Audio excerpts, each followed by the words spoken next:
Magandang umaga, ngayon po ay araw ng Linggo, December 10, 2023. Narito po muli ang update sa lagay ng panahon.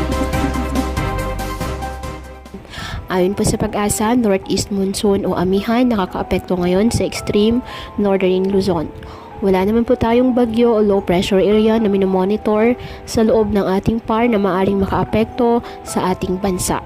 Wala rin pong gale warning na nakataas sa anumang baybayin ng ating karagatan, kung kaya malaya pong makapamalaot ang ating mga kababayang mangingisda at may maliliit na sasakyang pandagat. Ngayong araw, dahil po sa northeast monsoon, asahan na bahagyang maulap hanggang sa maulap na kalangitan with isolated light rains sa Batanes at Babuyan Islands.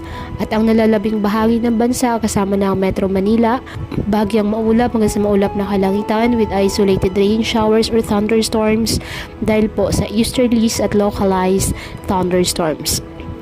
Kaya patuloy po na pinag-iingat ang ating mga kababayan sa bantapon ng mga pagbaha at pagguho ng lupa at ugaliin na magdala palagi ng payong o kahit anumang panangga sa ulan sa tuwing lalabas ng ating mga tahanan. At yan po muna ang update sa lagay ng panahon ngayong araw. Muli patuloy po tayo na mag-ingat at palaging tandaan, God loves you. Stay safe and God bless.